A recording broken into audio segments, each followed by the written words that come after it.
இயேசுவில் அன்பானவர்களே, தேர்வுகளுக்காக பிள்ளைகள் தயாராகி பலர் தங்கள் தேர்வுகளை எழுதி கொண்டிருக்கின்ற போது இந்த தேர்வுகளுக்கான வினாக்கள் எல்லாம் முதலிலேயே தெரிந்துவிட்டால் பிள்ளைகள் அனைத்தையும் படித்து அனைத்து கேள்விகளையும் எழுதி அனைவருமே முதல் மார்க் எடுத்து விடுவார்கள்.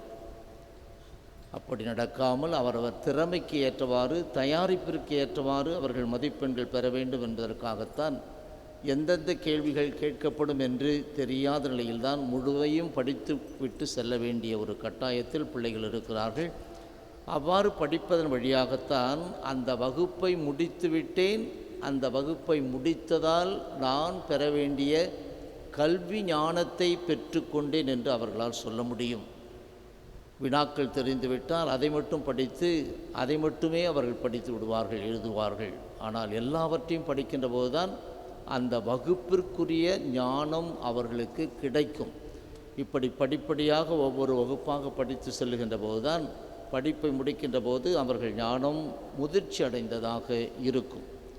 ஆனால் அன்பானவர்களே, நமது வாழ்க்கையில் ஆண்டவர் நாம் என்னென்ன கேள்விகள் கேட்கப்படுவோம், நம்முடைய இறுதி தேர்வு, அதுதான் நமது இறுதி தீர்ப்பு.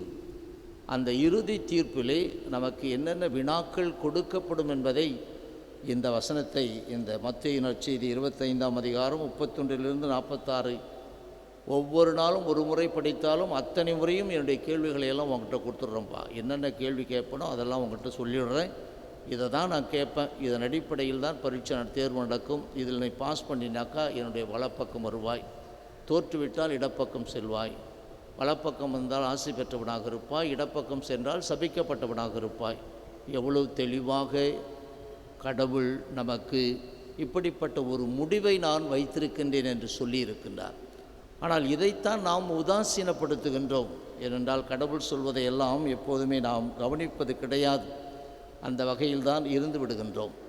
10 கட்டளைகளை கொடுத்த கடவுள் அந்த 10 கட்டளைகளையும் ஒவ்வொன்றாக எடுத்து அதனை பிரித்து பிரித்து பிரித்து எப்படியெல்லாம் விவரித்து விளக்கம் சொல்ல முடியுமோ அப்படி விளக்கம் சொல்லுகின்றார். தெளிவுரை என்று சொல்லுவார்கள். செய்யுள் இருந்தால் அதற்கு பொருள் உரை, தெளிவுரை, விளக்கு உரை என்று எப்படியோ இருக்கும். அப்படித்தான் ஆண்டவர் தன்னுடைய கட்டளைகளை எல்லாம் ஒவ்வொன்றாக பிரித்து சொல்லுகின்றார். இன்று அப்படித்தான் பிரஸ்நேகம் நிறைந்த கட்டளையை எடுத்து அதையும் சுருக்கி லேவியராகமத்திலே கடைசியில் சொல்லிவிடுகின்றார். உன் மீது நீ அன்பு கூறுவது போல் உனக்கு அடுத்திருப்பவர் மீதும் அன்பு கூறுவாயாக. 10 கட்டளை 2ஆக பிரிக்கின்ற போது முதலில் எல்லாவற்றுக்கும் மேலாக கடவுளை அன்பு செய், 2வது நீ உன்னை அன்பு செய்து போல் உன் அயலான அன்பு செய்.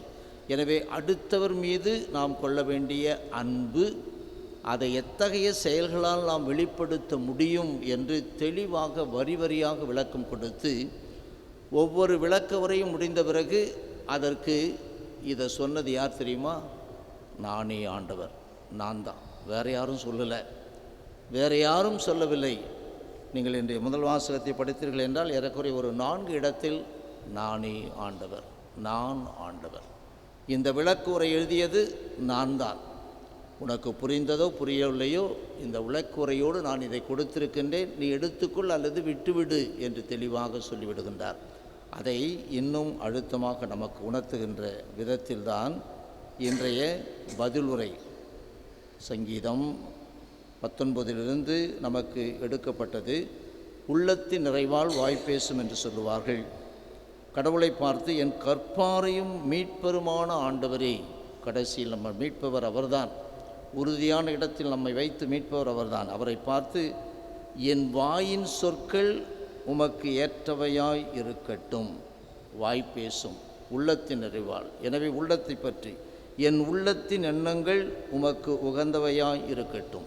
அன்பானவர்களே, நாம் அன்றாடம் நாம் உச்சரிக்கின்ற பேசுகின்ற யாரிடம் பேசுகின்றோமோ எதுவாக இருந்தாலும் உள்ளத்தில் உதித்து உதட்டால் பேசப்படுகின்ற போது அது கடவுளுக்கு உகந்ததாக இருந்து முதல் வாசகத்தில் கேட்டதை போன்று பிரஸ்நேகத்தோடு கூடி அது இருந்தால் இந்த பிரஸ்நேக செயல்தான் நம்மை பாஸ் பண்ணுறதும் ஃபெயில் ஆகிறதும்.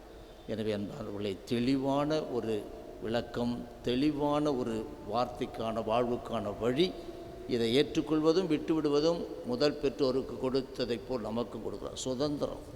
நீ விரும்புனா கட்டளையை கடைபிடி, விரும்பலன்னா கடைபிடிக்கவே தேவையில்லை.